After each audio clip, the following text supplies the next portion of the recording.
Every Honda Fit's the same, so let's change some oil.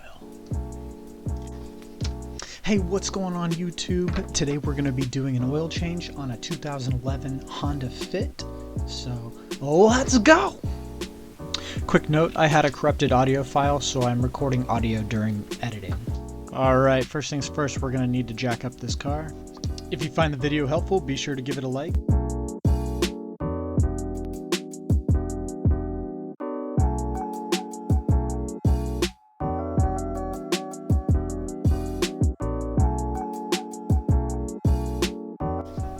Alright, once your car is jacked up on one side, you're going to take one of these steel jack stands. Now I got mine on Amazon, the link is in the description below. What you're going to do is going to go ahead and put that right underneath the car chassis rail. And then you're going to lower that stand down onto the jack stand. And then you're going to see right here behind the front wheel on the car chassis right here. Make sure it's in a stable position. Now go ahead and repeat the process on the opposite side.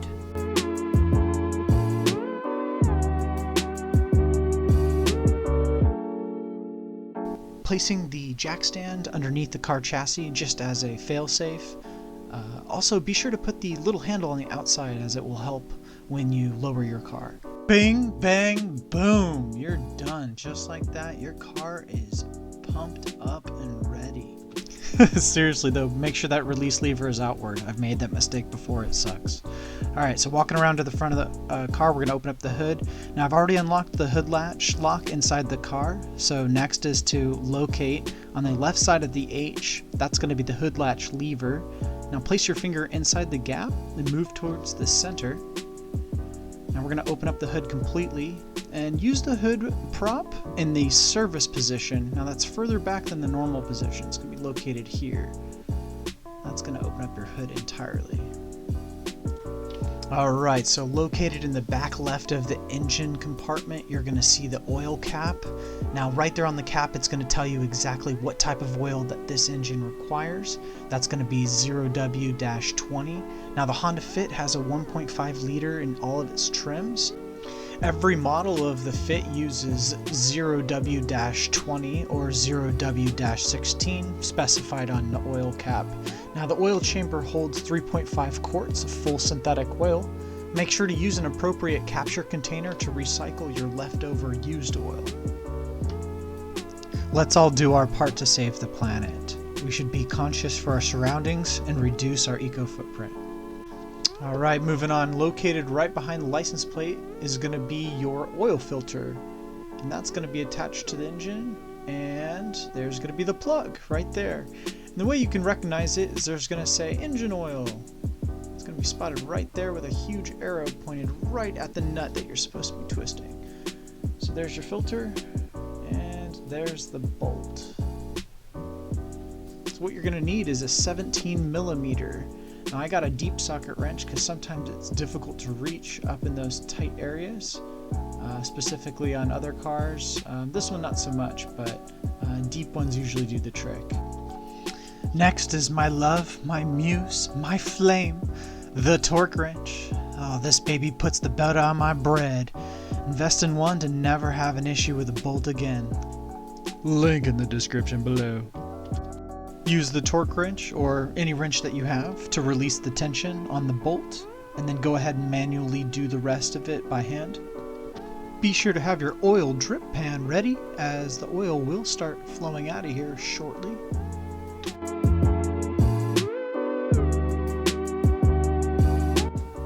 Ooh, shout out to my main man Tay Zonde, as the weatherman he calls for Just let rain.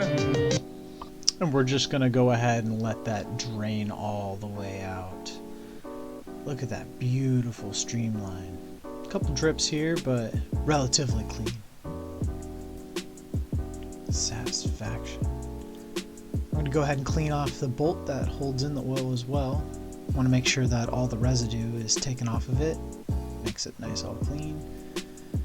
And the oil starting to coming down to a slight drip. Making sure we capture everything. There's the oil filter. We're going to go ahead and remove that off so that I can continue to drain the rest of the oil. It's a little difficult for the one hand, so I'm gonna go ahead and put the camera down so I can do it with two hands. And speed this up for you. Oh, there we go. Full release. Everything's pouring out now. Ooey gooey. Just make sure it all drains. Alright, coming back up in the engine bay, we're going to take the oil cap and spin it lefty-loosey. Go ahead and take that off. Apply a shop cloth to it, wipe off all the excess oil, and set that puppy off to the side. Go ahead and wipe the inside of the oil cap container as well. Okay, so next let's talk about oil filters.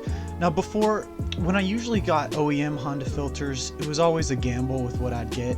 Either it's going to be a rebadged Fram TG-A02 or the Filtech A01. Now both of those cost about $8 to $12 at the dealer, AutoZone, or Amazon.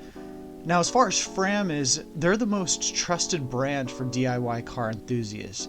This Fram right here is rated for 20 microns, which is 99% efficiency, and will run as long as 15,000 miles. I always practice what I preach, and I change my oil every 3,000 to 5,000 miles just to keep my vroom box healthy. But if you're on a pinch, this filter could last at least 10,000 to 12,000 miles. But just remember guys, oil is the blood of your car. What you put in is what you get out. So similar to the concept of eating organic whole foods, you're actually paying it forward to have a healthier future by protecting and preserving your asset now. Now with oil, the selection, just make sure that it's full synthetic. I usually get oil from Amazon, but we had some extra here at the house. I'll link to some Amazon Basics brand. It's really good synthetic oil. I'll link it in the description below. Time for tricks of the trade. Alright, little known secret of the pros is to take some of that new oil and apply it to the rubber gasket ring. This allows for a nice, snug, and sealed connection when installing your new filter.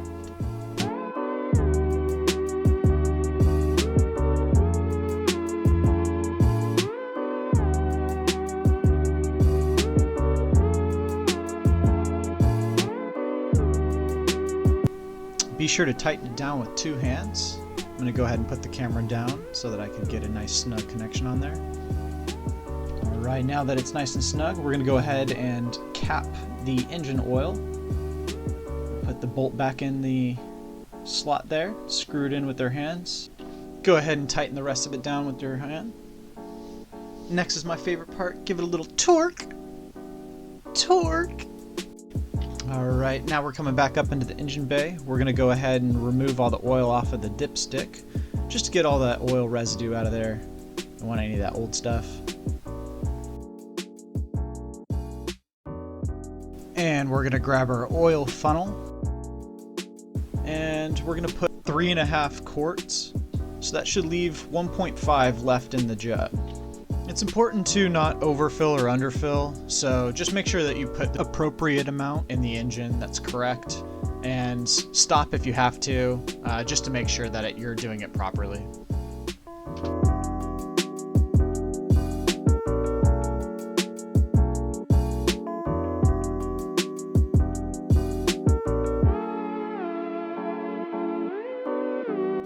Secret tip number 2, just go ahead and get a cup on the side with a rag in it for a no drip cup.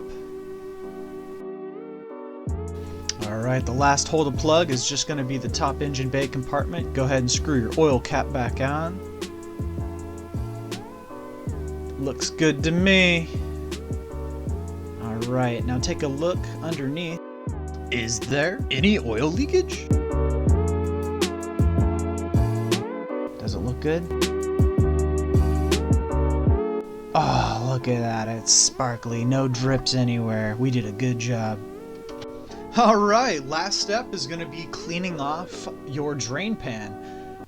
Once you have successfully drained and cleaned your drain pan, depending on where you live, you may be able to turn your used motor oil in via your city's curbside recycling program.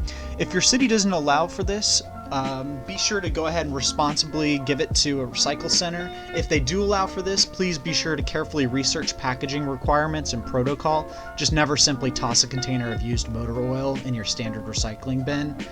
Don't worry if you're not quite sure where to take your oil. Most AutoZone stores accept used motor oil as well as other sensitive recyclables. And that's it. Simple DIY money saving hack. Never spend more money than is necessary for your next oil change. Once you have the tools to conduct your own oil change, you'll ultimately save money in the long run.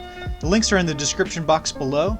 Not only is this a good life skill to have, but it's also getting you closer to your financial dreams. If you found this video helpful, be sure to give it a like. If you have any questions, comments, or concerns, leave it in the comment section below. And be sure to follow me if you would like more content like this and money-saving hacks. I hope you have a great one. Thank you so much for joining me today. Have a great day.